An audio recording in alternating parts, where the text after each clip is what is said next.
kembali lagi kita di podcast Lex Natura, di mana kita bahas hukum yang ringan tapi tetap relevan bersama saya, Ernita Francisca. Hari ini kita bakal bahas tema yang jujur agak berat, tapi ini penting banget, mengenai kerusakan lingkungan dalam konflik bersenjata internasional, di mana perang gak cuma membunuh manusia tapi juga membunuh bumi ini. Seperti yang kita semua tahu, perang pasti meninggalkan korban jiwa, tapi jarang banget yang bahas soal korban yang gak bersuara, yaitu lingkungan hidup. Kali ini bersama teman-teman panelis kita, ada Windy, Alena, Nafisa, dan juga Pak Is. Kita bakal membahas secara singkat dan juga santai. Yuk kita bahas-bahas santai. Aduh, kita ketemu lagi ya, dan ini super excited. Aku mau mulai deh dengan argumen yang sederhana. Menurut kalian nih, ketika perang terjadi, mana yang lebih dirugikan, manusia atau lingkungan?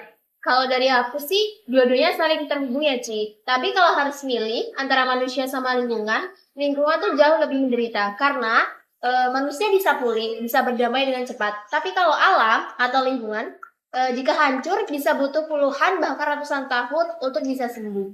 Tapi Win, bukannya penderitaan manusia yang langsung kelihatan. Misal orang mati, luka, kehilangan rumah, kerusakan lingkungan. Iya, tapi dampaknya baru terasa nanti. Justru itu yang bikin kita sering lupa karena efeknya tuh nggak instan. Kayak bom waktu ekologis. Aku setuju sama Windy dalam konteks jangka panjang. Tapi dari sisi hukum, prioritas hukum humaniter internasional memang manusia dulu. Karena prinsip dasarnya humanity dan necessity belum menyentuh alam secara eksplisit. Nah, dari situ muncullah problem terkait adanya ketimpangan antara hukum melindungi manusia dan hukum melindungi alam. Padahal ini ya, kalau alam rusak, manusia juga bisa jadi korban lanjutan nih. Waduh, jadi kayak lingkaran setan ya. Alam rusak, manusia menderita, perang makin parah, dan alam makin rusak lagi. Sekarang aku pengen tahu mengenai sejarahnya nih. Mengenai perang internasional yang udah bikin lingkungan hidup kita ini babak belur. Wah, itu dari zaman dulu banget sih, Ci. Contohnya, dulu pas zaman Napoleon, ada teknik bumi hangus. Terus di zaman modern ini, waktu perang Vietnam, tentara Amerika nyemprotin 12 galon ijen orange buat menebangi pohon dan membasmi tanaman di sana. Bayangin, zat kimia beracun bukan cuma dibakar biasa. Waduh, ini efeknya pasti jangka panjang banget ya. Ini sih bukan lagi tentang taktik militer, tapi udah ke bencana ekologis. Jelas. Apalagi pas perang Teluk tahun 1991 tentara Irak bakar 700 sumur minyak di Kuwait. Asapnya tebal banget, terus langit gelap berminggu-minggu. Udara juga beracun. The laut tercemar. Bisa dibilang itu salah satu bentuk environmental warfare paling brutal di era modern. Betul, setahu aku, waktu itu belum ada perangkat internasional yang secara spesifik bisa menghukum tindakan kayak gitu.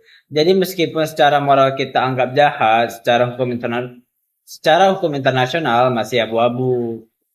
Oke, kalau dari Nafisa nih, terkait hukum internasional yang masih abu-abu yang dibilang Pak Is tadi nih, kan kalau misalnya bisa nggak sih kita pakai hukum lingkungan buat nakutin negara-negara yang perang?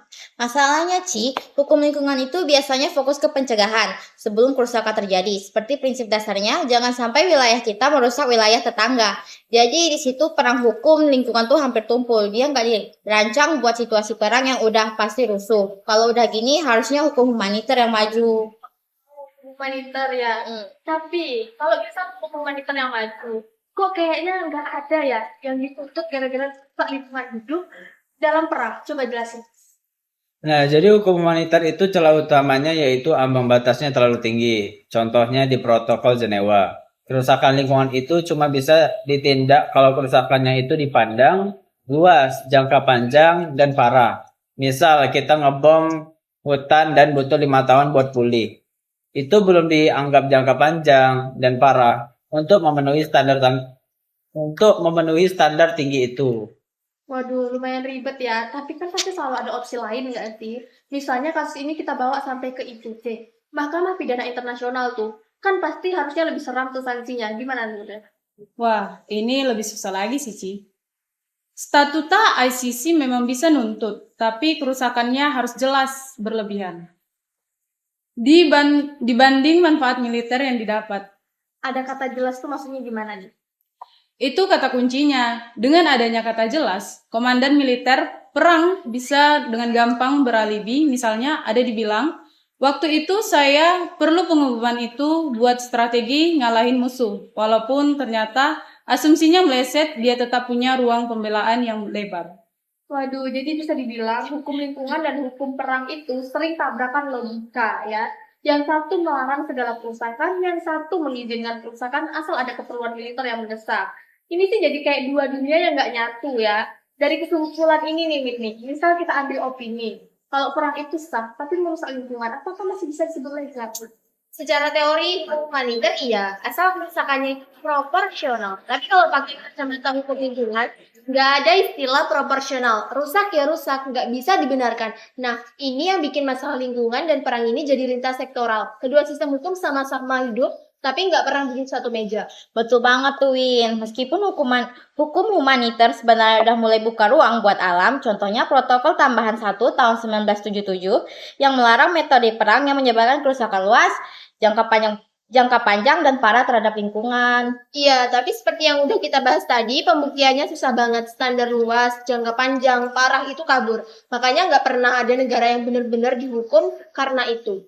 Paham-paham. Jadi itu kayak pasal indah yang ada di atas kertas tapi nggak punya gigi. Dan masih banyak celahnya. Hukum ada tapi nggak pernah efektif. Gitu.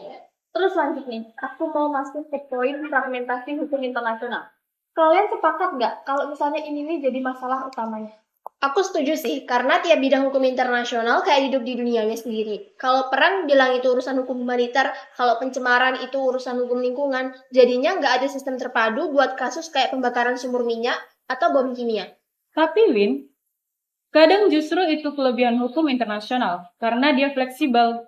Tiap cabang bisa berkembang sesuai konteksnya. Fleksibel sih boleh, tapi kalau terlalu banyak cabang tanpa koordinasi, jadi kayak orkestra tanpa konduktor. Semua main nada sendiri-sendiri. Iya, dan akhirnya yang selalu kalah itu alam. Karena nggak ada pengacara yang bisa mewakili bumi di pengadilan. Jadi istilahnya bumi itu korban tanpa pengacara. Betul, dan itu yang kita butuh cara baru buat hukum internasional bekerja bareng, bukan bersaing. Tapi kalau dihubungkan ke realitanya susah nih Win. Negara besar aja sering nolak ikut dalam perjanjian lingkungan karena takut diikat. Apalagi kalau dikaitkan sama perang itu udah nyentuh kedaulatan nasional sih. Kalau semua alasan kedaulatan yang nggak akan pernah maju, bumi ini kan nggak kenal batas negara. Setuju, lagi pula kalau hukum internasional bisa melindungi manusia dari kejahatan perang, kenapa nggak bisa melindungi alam? Tapi, gimana cara mengukur kerusakan lingkungan yang layak dianggap kejahatan? Apakah setiap pohon yang terbakar berarti kejahatan perang? Nggak sesederhana itu, Len. Tapi kalau dampaknya sistemik, misalnya pencemari air untuk generasi berikutnya, ya itu harus bisa masuk kategori kejahatan internasional. Aku setuju sama Windy, ini soal niat dan skala. Kalau kerusakan itu deliberate dan masif, harusnya bisa dikategorikan sebagai kejahatan perang ekologis. Masalahnya nih ya, pengadilan KICC belum punya mekanisme spesifik untuk memiliki bukti-bukti ekologis. Itu rumit banget. Wah, jadi bahkan kalau niatnya jahat sekalipun tanpa alat hukum yang jelas, pelaku masih bisa lolos ya. Persis. Oke, jadi sekarang aku mau pancing argumen dikit lagi nih. Kita sepakat nih kalau semua perang itu merusak. Tapi mana yang lebih penting, pencegahan atau penegakan hukum setelahnya? Aku sendiri sih pilih pencegahan, karena kalau bumi udah hancur, semua proses hukum gak ada artinya. Tapi kan, tanpa penegakan hukum, nggak ada efek jera. Orang akan terus mengulang kesalahan yang sama. Lihat aja sejarah. Dari Vietnam ke Irak ke Gaza. Polanya itu aja. Nah, aku di tengah-tengah deh. Pencegahan penting, tapi nggak realistis kalau nggak ada sanksi. Negara baru patuh kalau tahu ada resiko nyata kalau melanggar. Kalian semua lupa satu hal, politik internasional. Bahkan kalau ada hukum dan sanksi, negara besar sering kebal. Jadi pencegahan, penegakan, dua-duanya bisa gagal kalau politiknya nggak berubah. Tapi Win, hukum itu kan alat buat mengubah politik. Kalau kita nyerah duluan, nggak akan ada kemajuan. Setuju, perubahan dimulai dari kesadaran hukum, bukan dari kekuatan militer. Iya, aku setuju kok. Tapi aku realistis aja. Tanpa tekanan publik internasional, semua idealisme ini cuma wacana akademik. Makanya perlu public awareness juga, karena kalau masyarakat global peduli, pemerintah mau nggak mau ikut arus. Waduh, ini seru banget sih. Jadi ternyata untuk melindungi bumi, itu dari perang, bukan cuma hukum yang dibutuhkan, tapi juga kemauan politik dan kesadaran publik. Kalau perang nggak bisa dihindari, minimal jangan jadikan alat korban kedua, karena bumi ini bukan alat, tapi rumah bersama. Kita dari tadi udah ngobrol panjang banget, mulai dari sejarah, hukum, sampai debatnya yang penuh dengan argumen ya. Dan sebelumnya juga aku mau ngucapin terima kasih buat kalian semua yang udah mau sharing-sharing bareng sama kita hari ini gitu kan. Yang penuh warna ya, dan juga buat kalian semua para pendengar Lex Natura, semoga kita semua sadar bahwa menjaga perdamaian itu berarti menjaga bumi kita. Dan kayaknya cukup sekian gak sih diskusi kita hari ini mengingat waktu, dan makasih banget udah menyempatkan waktu pada datang. Sampai jumpa di episode selanjutnya, dan buat sobat hukum dimanapun kalian berada, tetap kritis, tetap peduli, dan jangan lupa hukum itu hidup kalau kita jalankan dalam hati. Sampai jumpa.